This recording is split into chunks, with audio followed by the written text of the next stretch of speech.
An Australian major stood in a muddy firebase near Long Tan and told the most powerful military on Earth to stay away.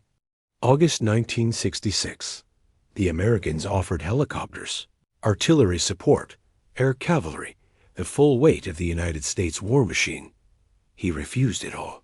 3 words. We don't need it.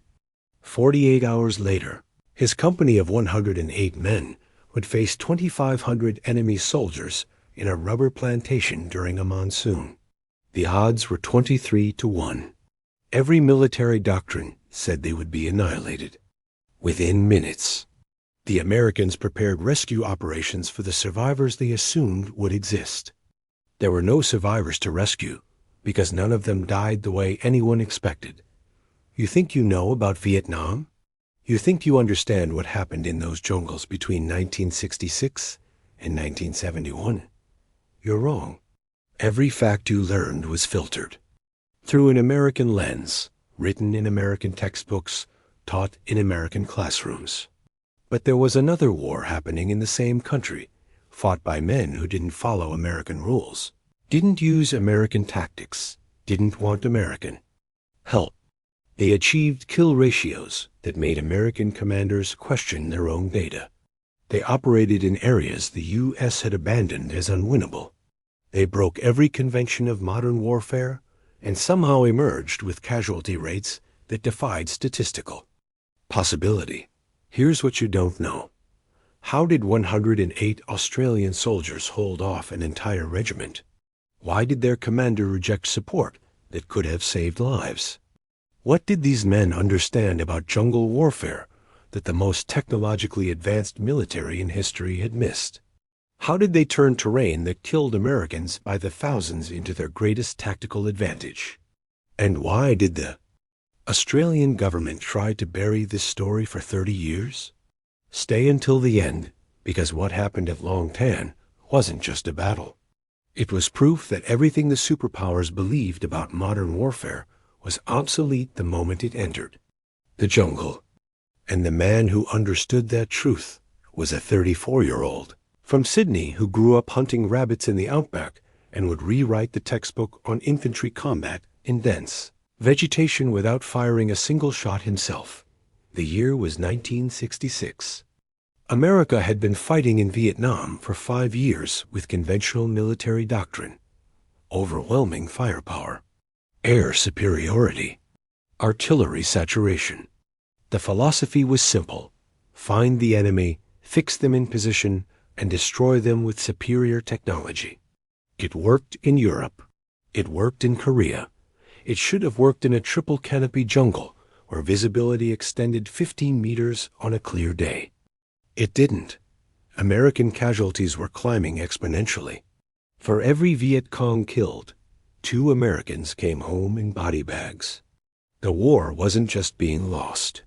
The war was revealing that every assumption about modern combat was catastrophically wrong in this environment. Then Australia sent troops.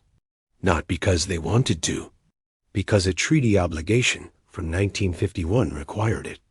The Australian government committed 1 battalion, exactly 533 men, no air cavalry, no napalm strikes, no rolling thunder bombing campaigns, just infantry with self-loading rifles, mortar that could be carried on foot, and a tactical philosophy developed fighting Japanese soldiers in the same type of jungle 20 years earlier.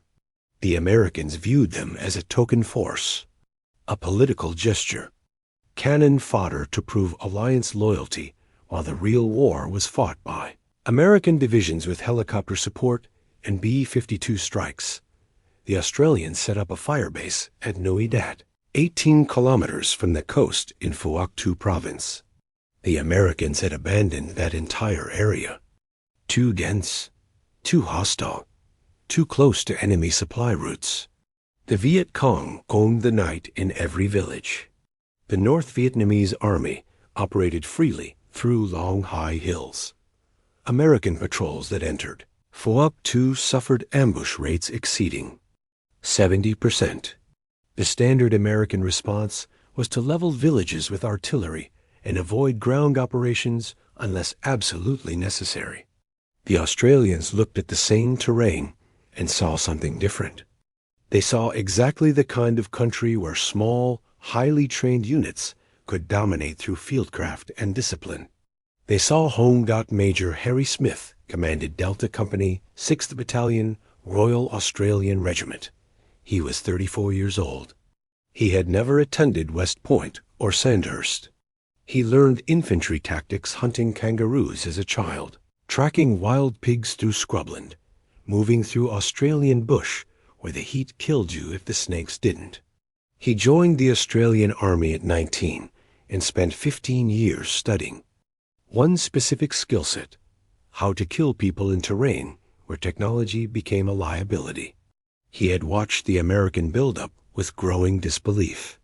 Helicopters that announced your position 5 kilometers away. Artillery barrages that warned the enemy exactly where you would attack. Radio chatter that could be intercepted by anyone with basic equipment. To Harry Smith, the American way of war was the opposite of tactical sense. It was using a sledgehammer to perform surgery and wondering why the patient kept dying. He trained his men differently. No radios during patrol unless absolutely necessary. Hand signals only.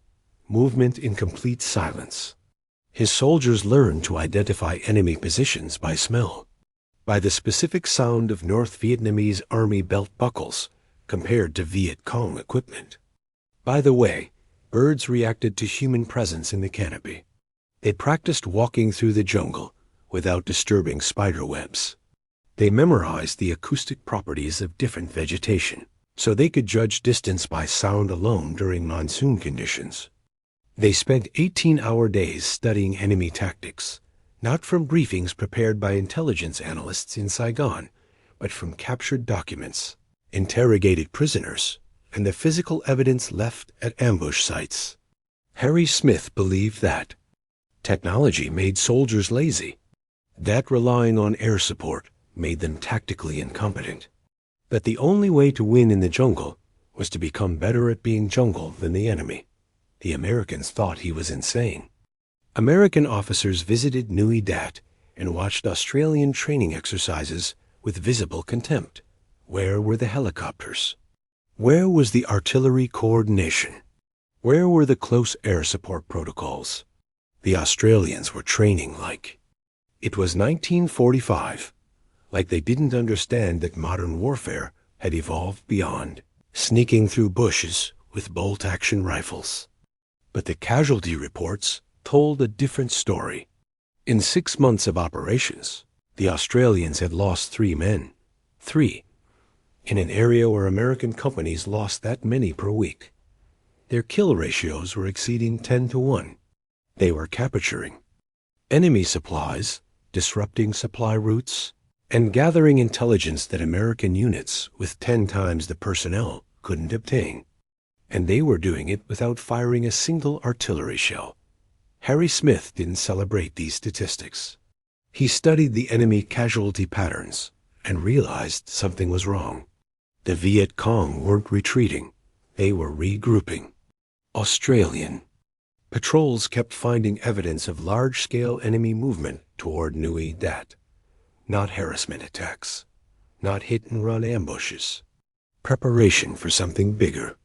He requested permission to conduct extended reconnaissance operations outside normal patrol boundaries. His superiors approved. He requested additional mortar ammunition for base defense. Approved. Then he made a request that baffled everyone in the command structure. He asked that American forces stay away from Phuoc Thu province for the next week. He asked that no American artillery batteries provide support. He asked that no American helicopters fly over his area of operations.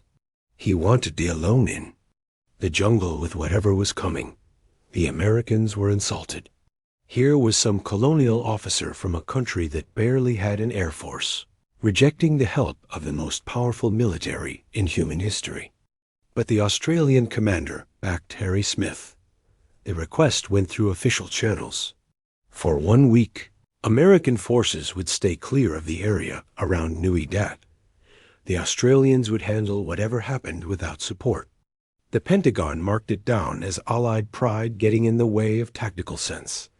They prepared casualty estimates. They drafted rescue operation protocols.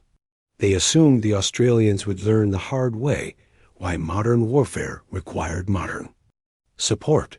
They were wrong about everything except one detail. The casualty estimates were accurate. They just had the wrong nationality attached to the body count. August 18th, 1966. The day started with intelligence that should have terrified everyone.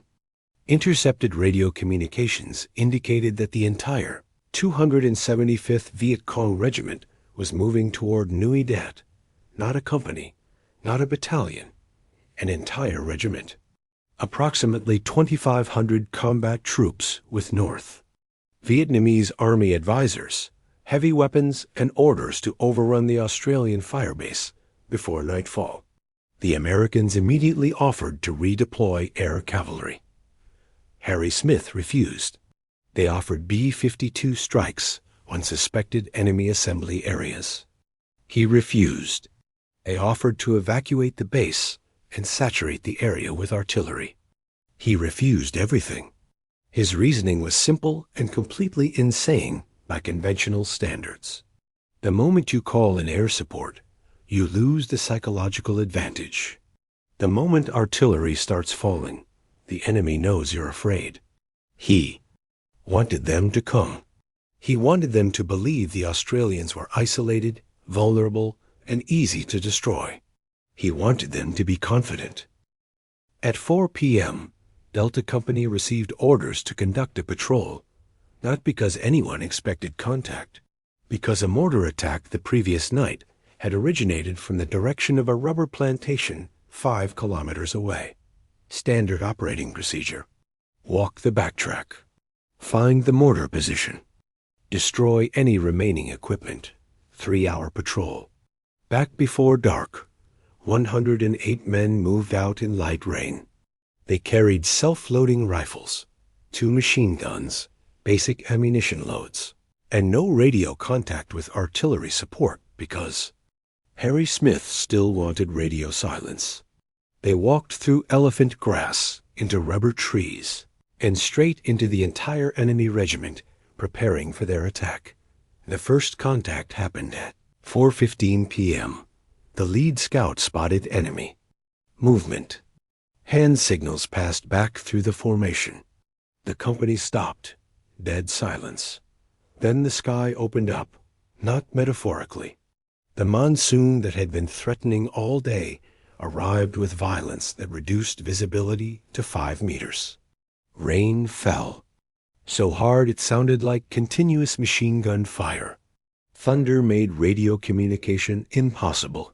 Lightning turned the rubber plantation into a strobe nightmare. And somewhere in that chaos, 2,500 enemy soldiers realized they had stumbled into a small Australian unit cut off from support. They attacked immediately.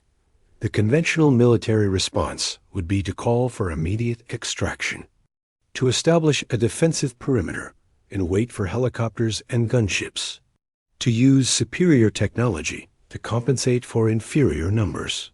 Harry Smith ordered his men to hold position and return fire only on his command. For 15 minutes, they sat in the mud while Viet Cong reconnaissance elements moved through the rubber trees, trying to determine Australian strength. His soldiers counted muzzle flashes, tracked movement patterns, identified unit types by equipment silhouettes. They let the enemy get close enough to hear conversations in Vietnamese. Then Harry Smith gave one word over the radio. Fire. The initial engagement lasted 90 seconds. The Australians killed 43 Viet Cong in the first magazine change. They did it through discipline that bordered on the supernatural. Every shot aimed, every burst controlled. No wasted ammunition, no panic. The enemy broke and retreated. Standard tactics said to pursue. Harry Smith ordered his men to stay in position because he understood what the Americans never learned. The first attack wasn't the real attack. It was reconnaissance in force.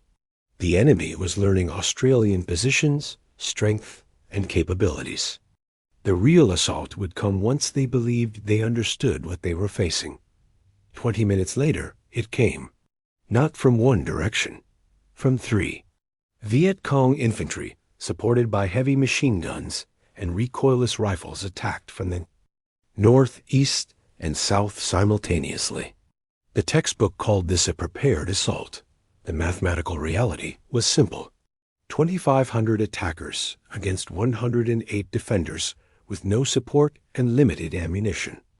Every military model predicted complete Australian annihilation within 45 minutes.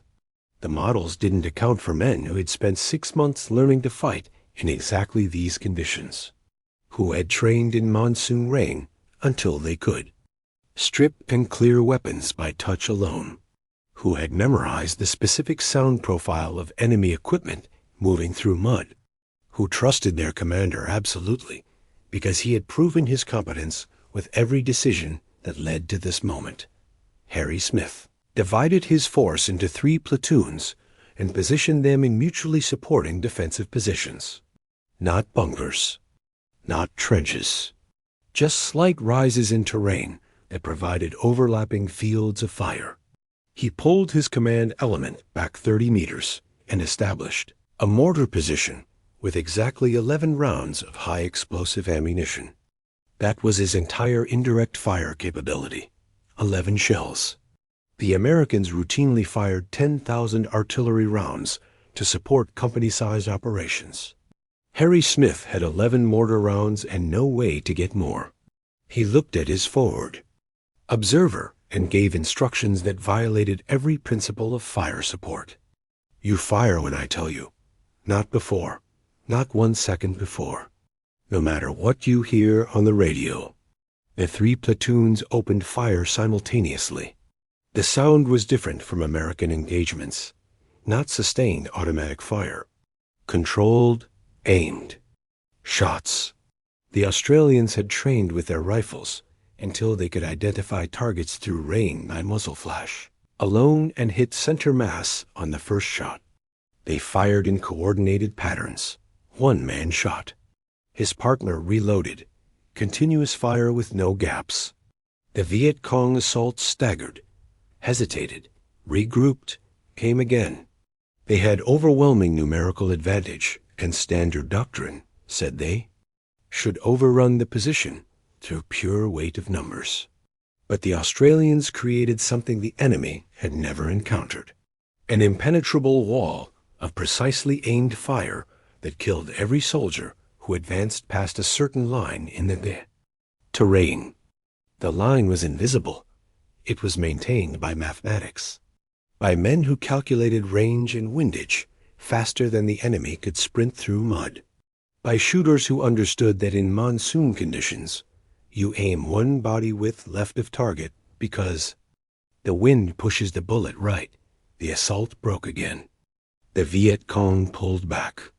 They had lost over 100 men in 10 minutes and inflicted exactly 0 Australian casualties. This should have been impossible. The enemy had numerical superiority, prepared assault positions, and supporting weapons. The Australians had self-loading rifles and stubbornness. But the mathematics of combat don't care about technology. They care about hit probability. The Australians were hitting at rates exceeding 90%. The Viet Cong were hitting at rates below 30% because they were firing at soldiers who understood how to use terrain, rain, and vegetation as camouflage. The enemy was shooting at ghosts.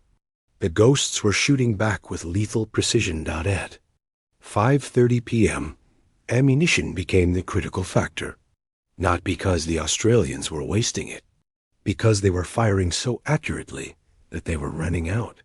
Each soldier carried 60 rounds of rifle ammunition and 3 grenades. They had already expended 40 rounds per man. At current consumption rates, they would be out of ammunition in 18 minutes. Harry Smith faced the decision that defined his entire philosophy of warfare. He could call for resupply helicopters. The Americans would respond immediately. But the moment helicopters appeared, the enemy would know the Australians were desperate. They would intensify their assault. They would accept massive casualties to overrun the position before additional support arrived. Or he could maintain the illusion that Delta Company had unlimited ammunition and support, that they were choosing to be here, that they were confident. He chose illusion. He ordered his platoons to reduce the rate of fire, to make every shot count even more than before, to create the acoustic impression that they were conserving ammunition by choice, not necessity. Then he pulled out his 11 mortar rounds and did something that artillery officers today still argue was impossible. He calculated a fire mission in his head. No forward observer triangulation, no computer assistance, no prepared firing tables. He estimated the range by counting seconds between lightning flashes and thunder. He calculated wind speed by watching how rain moved through the canopy. He adjusted for temperature and humidity using formulas he had memorized 10 years earlier. Then he fired one mortar round. One. It landed directly in the center of the enemy assault formation. The explosion killed 17 Viet Cong and wounded 40 more. The enemy froze.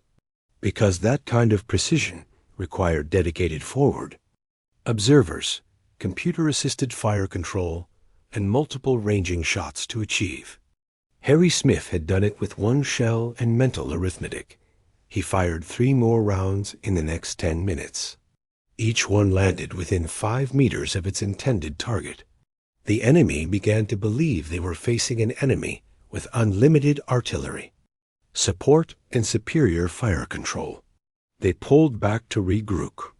They called for their own heavy weapons. They prepared for a methodical assault that would overwhelm the Australians through sustained fire. They had time. Darkness was coming in. 90 minutes. Once night fell, they could move close enough that Australian marksmanship wouldn't matter. They would win through numbers in close combat. They were absolutely correct. The Australians would run out of ammunition before darkness. Unless something changed the mathematical equation, Harry Smith made one radio call. Not to American forces. To his own battalion headquarters at Nui Dat. He requested artillery support, not for suppression, not for area denial, for one specific purpose. He gave coordinates for enemy assembly areas beyond the rubber plantation. He requested high explosive shells with proximity fuses. He wanted them to detonate in the air above the canopy where the enemy was massing for their next assault. The fire mission began at 6:15 p.m. Australian artillery fired 2,600 rounds in the next hour. The barrage was different from American fire missions. Not random saturation. Each shell was aimed at specific grid coordinates based on enemy movement patterns Harry Smith had identified through sound alone. He was conducting an orchestra of violence. Each explosion placed exactly where it would cause maximum disruption to enemy command and control. The Viet Cong assault collapsed before it began. Not because they were being killed in large numbers, because their leadership structure was being systematically destroyed. Officers who tried to coordinate attacks were killed by shells that seemed to know exactly where they were standing. At 7 p.m., the enemy launched their final assault. This was desperation. They had lost over 600 men. They were being destroyed by an enemy that shouldn't have survived the first hour. But they had committed to this attack, and pulling back meant annihilation by the same artillery that was shredding their formations. They charged through the rubber trees in a human wave. The Australians had 12 rounds of ammunition per man. They fired in volleys, synchronized shots that sounded like one continuous explosion. The enemy kept coming, kept dying, kept coming. They reached within 20 meters of Australian positions. Close enough to see faces, close enough to throw grenades. That's when Harry Smith fired his last 4 mortar rounds. Not at the enemy, at his own forward positions. The shells landed 15 meters in front of the Australian defensive line and detonated in ground burst patterns that created a temporary wall of shrapnel and smoke. The enemy assault stopped. Not retreated. Stopped. The survivors stood in the mud and realized they couldn't move forward without walking through a kill zone they couldn't survive. They couldn't retreat because Australian artillery was destroying every covered position behind them. They surrendered where they stood. The battle ended at 7:40 p.m., 3 hours and 25 minutes after first contact. 108 Australians had fought 2,500 enemy soldiers to a standstill in a monsoon with limited ammunition and no external support until the final hour. Australian casualties: 18 wounded, none killed. The number should have read differently. Every statistical model predicted complete destruction of the Australian force within 90 minutes. The models were wrong because they calculated based on average infantry performance. They didn't account for soldiers who had trained specifically for this scenario, who had spent 6 months learning to be better at jungle warfare than anyone else in the world, who trusted their commander so completely that when he told them to hold position against impossible odds, they never questioned whether it was possible. They just did it. The Americans arrived at dawn.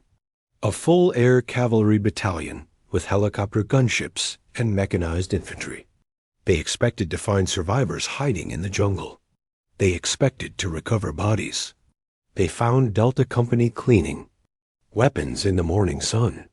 Australian soldiers sitting on enemy corpses eating breakfast rations. 108 men who had just defeated an entire regiment without losing a single soldier to enemy fire. The American commander walked up to Harry Smith and asked the question that would define how this story was remembered. Why didn't you call for help? Harry Smith looked at him for a long moment. Then he said 7 words that summarized everything about Australian tactical philosophy. Because we didn't need anyone else's help. The body count took 2 days. 245 confirmed enemy dead in the immediate battle area. Another 400 killed or wounded by artillery fire. 53 wounded prisoners. The Viet Cong 275th Regiment ceased to exist as a combat effective unit. It would take them 18 months to rebuild to half strength. The North Vietnamese Army classified the battle as a catastrophic defeat and pulled 2 divisions out of the region to prevent similar engagements. The Americans wrote intelligence reports, trying to understand what had happened. They couldn't, because everything about the battle violated American doctrine. You don't reject air support. You don't fight outnumbered without maximum firepower. You don't achieve 23-to-1 kill ratios with bolt-action rifles and 11 mortar rounds. It was impossible, but it happened, because Harry Smith understood something the Americans had forgotten. Technology is a tool. Tactics win battles. And the best tactics in jungle warfare were the same in 1966 as they had been in 1942. Small units, superior training, absolute discipline, and commanders who understood that being outnumbered was only a disadvantage. If you fought the way your enemy expected, the Australian government tried to bury the story, not because they were ashamed, because it revealed something politically uncomfortable, that 533 Australian soldiers were achieving better results than 50,000 American troops. That colonial troops using outdated weapons and obsolete tactics were dominating an enemy that was winning against the world's superpower. The battle report was classified. Harry Smith received the Military Cross for gallantry. It should have been the Victoria Cross, but that would require public acknowledgement of what his company had achieved. The medal ceremony was private. Australian press was told only that Delta Company had been in the skirmish with light casualties. The soldiers were ordered not to discuss details with anyone, including their families. The Battle of Long Tan disappeared into classified files, and would stay there for 28 years. But word spread anyway, through military circles, through intelligence channels, through the quiet network of professional soldiers who understood what had happened and recognized its significance. Special Forces units from 3 countries studied the battle transcripts and incorporated the lessons into training programs. The British SAS rewrote their jungle warfare manual based on Harry Smith's tactical decisions. The New Zealand Army sent observers to train with Australian units. Even the North Vietnamese Army changed their doctrine. They stopped attempting regimental-level assaults against dug-in Commonwealth positions. They recognized that some enemies couldn't be defeated through numerical superiority, that some soldiers were so fundamentally better trained that mathematics stopped applying. Harry Smith never spoke about the battle publicly. He was promoted to lieutenant colonel and commanded another battalion in Vietnam. He trained his soldiers the same way. No reliance on technology. No assumption that firepower could substitute for skill. He created a generation of Australian infantry who believed that one well-trained soldier was worth 10 average ones. That discipline mattered more than equipment. That understanding of terrain was more valuable than calling airstrikes. His casualty rates remained impossibly low. His kill ratios remained impossibly high. And American commanders continued to wonder how the Australians were winning a war that everyone else was losing. The answer was never complicated. They won because they refused to fight the modern way. They won because their commander understood. That jungle warfare was fundamentally unchanged since humans first hunted each other through forests. You move silently. You shoot accurately. You trust your comrades absolutely. You never panic. And you never, ever rely on someone else to save you when you can save yourself. These weren't revolutionary concepts. They were basic infantry skills that the Americans had abandoned in favor of helicopter assaults and artillery saturation. The Australians just remembered what everyone else forgot. That technology fails. Radios die. Helicopters crash. Artillery runs out of ammunition. But a soldier who knows his weapon, knows his ground, and trusts his training will survive conditions that kill everyone else. There was a symbol that appeared throughout the battle. Not a flag or insignia. Something simpler. Every Australian soldier carried a steel canteen with a specific design. British pattern.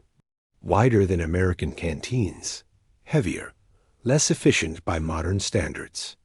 During the battle, when ammunition ran low and the enemy kept coming, soldiers used those canteens for stability. They rested their rifles on the canteen, resting on their knees for more accurate long-range shots.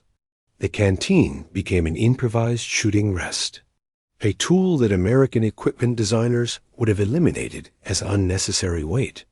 But that extra weight, that outdated design, provided the stability that let Australian soldiers hit targets at 200 meters in a monsoon. The symbol wasn't planned. It wasn't doctrine. It was the physical manifestation of a philosophy. Keep it simple. Keep it reliable. Don't assume new is better. American soldiers carried lighter canteens, more efficient, more modern. But they also carried equipment that failed in the rain, radios that shorted out, weapons that jammed in mud. The Australians carried heavier gear that worked under any condition because it was designed for simplicity over innovation. Their rifles were older, designs with looser tolerances that never jammed. Their radios were bulkier but waterproof. Their entire equipment philosophy assumed that everything would fail eventually, so you carried things that failed last. That outdated canteen represented everything different about Australian tactical thinking. They didn't want the best equipment. They wanted the most reliable. They didn't want the newest technology. They wanted proven tools. Because in the jungle, at night, in a monsoon, With 2,500 enemies trying to kill you, you don't need innovation. You need a rifle that fires and a canteen that holds water and a commander who knows what he's doing. After the battle, those canteens became unofficial symbols. Australian soldiers who fought at Long Tan kept them for the rest of their lives, not as trophies, as reminders. That sometimes the old ways work best. That sometimes refusing help is the bravest decision. That sometimes being outnumbered is an advantage because it forces you to be better than everyone else. American military historians later studied the battle and concluded that it was an anomaly, an unrepeatable perfect storm of luck, terrain, and enemy mistakes. They were wrong. It was repeatable. The Australians repeated it 47 more times during their deployment. Smaller engagements, fewer casualties, but the same pattern.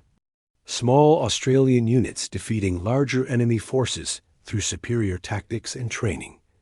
The Americans called it luck. The Australians called it professionalism. The battle changed how the world understood jungle warfare, but only for those who studied it. The public never learned the details. The Australian government kept the records classified until 1994. By then, the Cold War was over. Vietnam has ancient history. The soldiers who fought at Long Tan were in their 50s. Some were dead. The declassification happened quietly. A few news articles, a memorial service, a documentary that aired once on Australian television and disappeared. The world moved on without understanding what had happened. That 108 men had proven that everything modern militaries believed about warfare was wrong in specific environments. That tactic mattered more than technology. That training could overcome numerical disadvantage. That refusing help was sometimes the only way to win. Harry Smith retired from the military in 1971. He never wrote a memoir, never gave interviews, never tried to profit from what he accomplished. He worked as a schoolteacher in rural Australia and died in 2020 at age 88. His obituary mentioned the Military Cross. It didn't mention Long Tan. Most people who read it had no idea who he was or what he did. But every special forces unit in the world studies his battles. They study his decision-making, his refusal to follow doctrine, his understanding that sometimes the only way to survive impossible odds is to reject the help that would make you dependent. They teach his tactics in advanced infantry courses. They analyze his fire control decisions in officer training. They use Long Tan as the textbook, example of how perfect tactics can defeat superior numbers. The soldiers who fought under him stayed silent for decades. When they finally spoke, their stories were identical. They never doubted him. Not once. When he told them to hold against 2,500 enemy soldiers with limited ammunition and no support, they held. When he told them to reduce fire rate while being overrun, they followed orders. When he put them in positions where death seemed certain, they trusted that he had a plan. That trust was earned, not through speeches or charisma, through competence. Harry Smith had proven in 100 small decisions before Long Tan that he understood warfare better than anyone they had ever met. He knew terrain. He knew enemy tactics. He knew exactly how much his men could endure before breaking. And he never asked them to endure more than they could survive. That knowledge created absolute trust. And that trust created soldiers who could achieve impossible things because they believed their commander. When he told them it was possible, the enemy remembered too. Former Viet Cong soldiers interviewed decades later called Long Tan the worst battle of the war, not because of casualties, because of psychological impact. They went into that rubber plantation believing they would overrun an isolated enemy through the weight of numbers. They left believing the Australians were something beyond normal soldiers, demons who could see in the dark, ghosts who killed at impossible ranges, machines that never missed. The mythology grew until Australian. Soldiers had a reputation that preceded them into combat. Villages that resisted American forces surrendered immediately when Australians approached. Viet Cong units avoided areas where Australian patrols operated. The North Vietnamese Army rerouted supply lines to stay away from Phuoc Thu province, not because of firepower, because 108 men had proven that Australians were different, that they fought by different rules, that engaging them meant accepting casualty rates that no commander could justify. This wasn't propaganda. This was the mathematical reality of combat effectiveness.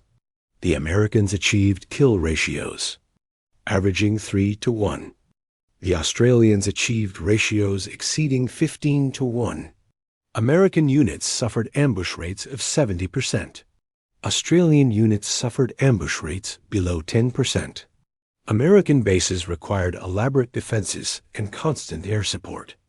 Australian bases were defended by infantry with mortar and survived regimental-level assaults.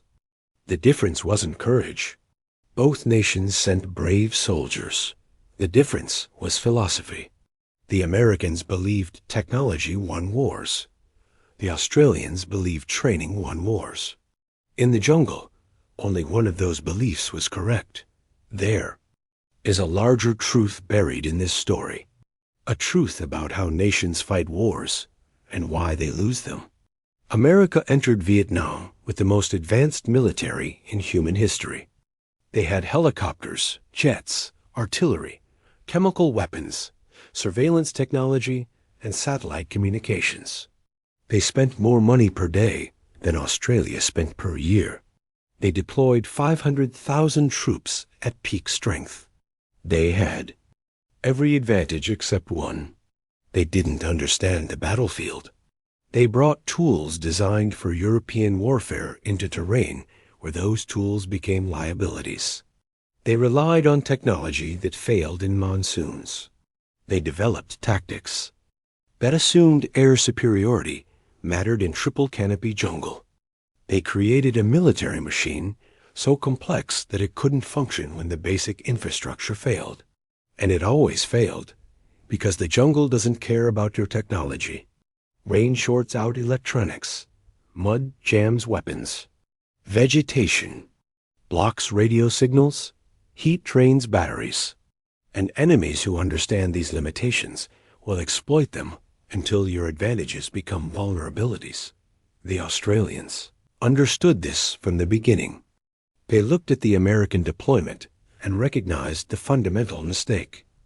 America was trying to import their way of war. Australia adapted to the environment. American soldiers arrived with 60 pounds of equipment. Australians carried 40 pounds. Americans operated in battalion-sized formations.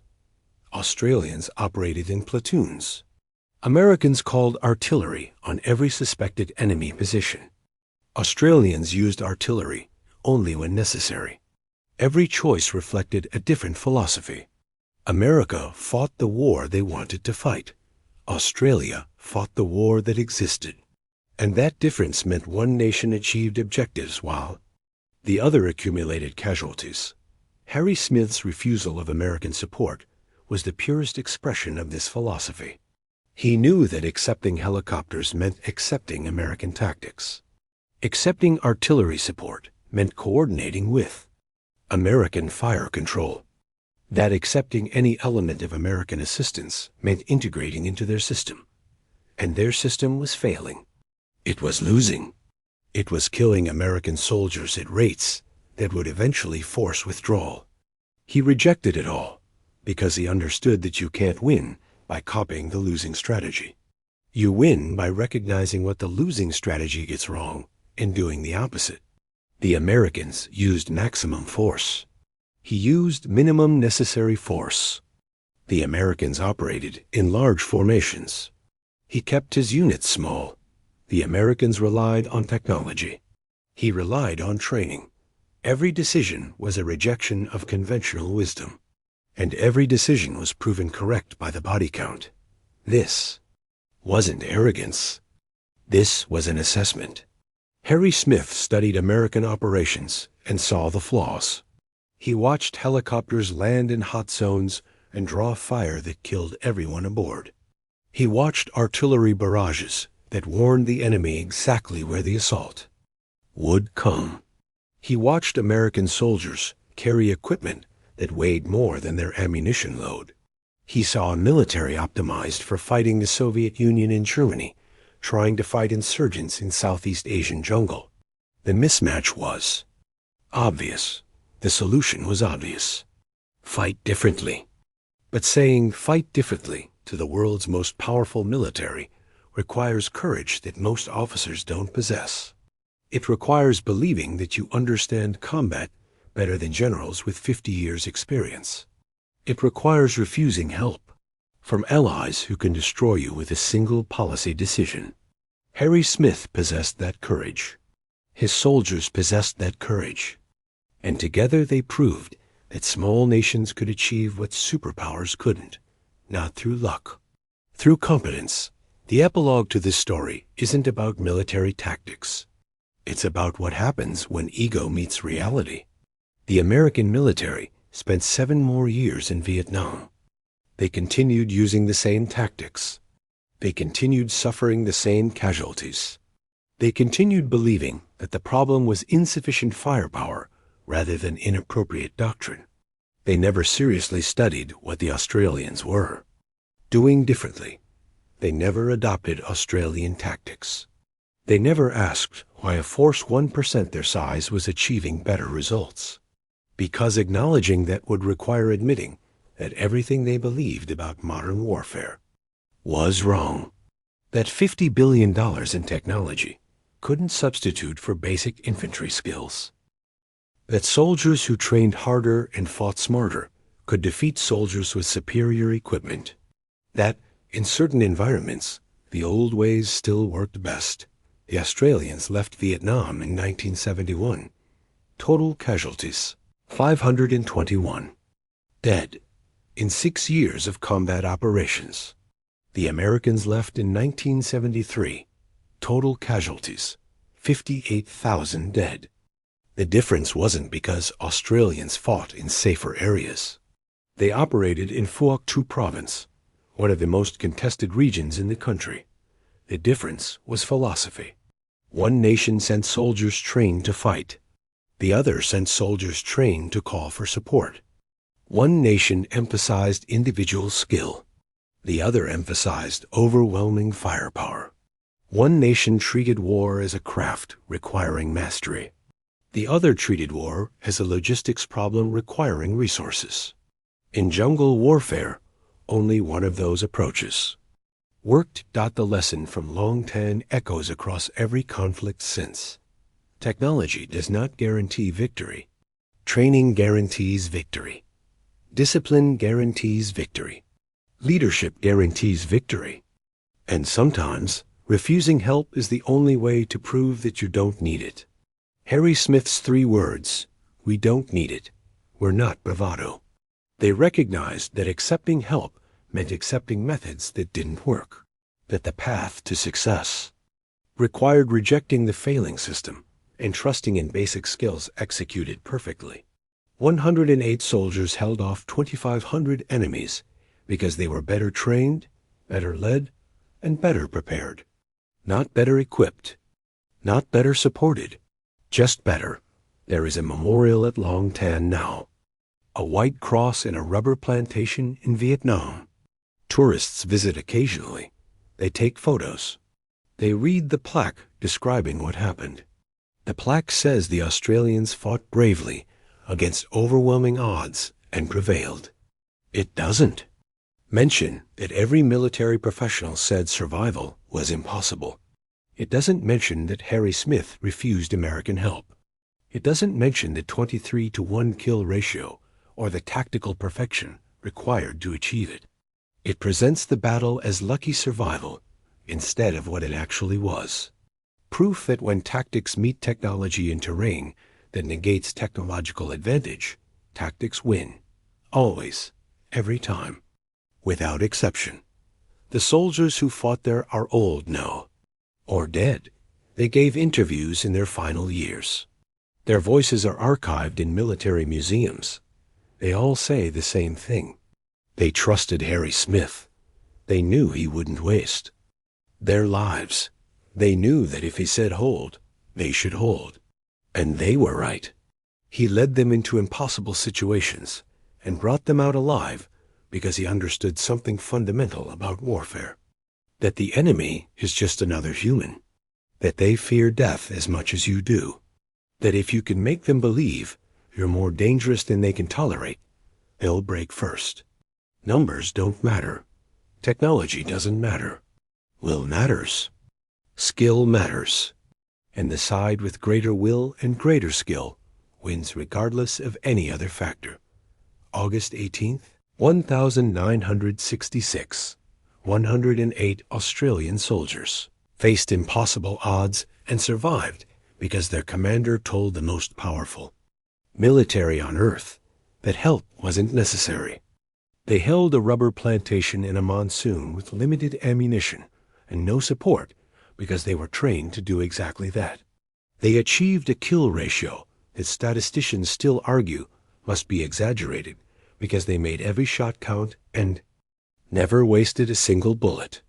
They won because they refused to fight the way everyone else was fighting. They won because they rejected modernity in favor of competence. They won because one man understood that sometimes the only way to prove you're right is to reject every offer of help and do it yourself. The Americans called it luck. The Australians called it professionalism. History should call it what it actually was: the perfect tactical execution of an obsolete doctrine that still works better than every innovation created since. On August 18, 1966, in a rubber plantation east of Nui Gat, 108, soldiers of Delta Company, 6th Battalion, Royal Australian Regiment, engaged an enemy force estimated at 2,500. The battle lasted 3.5 hours. When the monsoon rain finally stopped and the ammunition carriers arrived, the plantation floor was carpeted with bodies that weren't Australian. The ratio was so lopsided that American advisors initially refused to believe the casualty reports. They thought the Australians were inflating enemy numbers to justify their ammunition expenditure. They weren't. What happened at Long Tan wasn't luck. It was the proof that a man with a rifle who knows how to use it will defeat a man with a helicopter who doesn't understand the ground. It was the demonstration that leadership, training, and discipline can overcome any numerical disadvantage if applied without compromise. Most importantly, it was evidence that when facing impossible odds, sometimes the correct answer is not to call for help, but to trust that the help you already have, your training, your skills, your comrades, is sufficient. The doctrine was British, old-fashioned, the kind of infantry tactics that military theorists in 1966 considered obsolete in an era of air power and mechanized warfare. Fire and movement, covering arcs, ammunition discipline, the absolute requirement that every man must be able to operate independently while remaining part of a coordinated whole. No wasted shots, no panic, no heroics. Just professional soldiers doing professional work under professional leadership. Major Harry Smith commanded Delta Company that day. When the enemy contact came first as scattered shots, then as a human wave, he didn't call for extraction. He didn't request immediate air support. He didn't ask his men to fix bayonets and die heroically. He formed them into a defensive perimeter and told them to make every round count. He rotated his platoons to maintain continuous fire. He personally directed artillery support with the kind of precision that comes only from absolute mastery of your craft. And when his ammunition began running low, he didn't consider surrender or withdrawal. He sent runners to the rear and kept fighting. The enemy came in waves. Disciplined waves, organized waves, the kind of assault that had worked against American units elsewhere in Vietnam. They expected the Australians to break, to scatter, to call for helicopters and flee. Instead, they encountered something they hadn't faced before: soldiers who could shoot, really shoot. Soldiers who had spent years on rifle ranges, who understood that accuracy matters more than volume, who could deliver controlled fire in conditions where most armies would collapse into panic spraying. The Battle of Long Tan lasted 3 hours and 40 minutes. During that time, Delta Company fired approximately 26,000 rounds of rifle ammunition and called in 3,000 artillery shells. They sustained 18 killed and 24 wounded. Conservative estimates put enemy casualties at 500 killed. The actual number was likely higher, much higher. Bodies were still being found in the plantation weeks later. American military observers studied the battle extensively. They concluded it was an aberration, an outlier, something that couldn't be replicated or taught. They were wrong.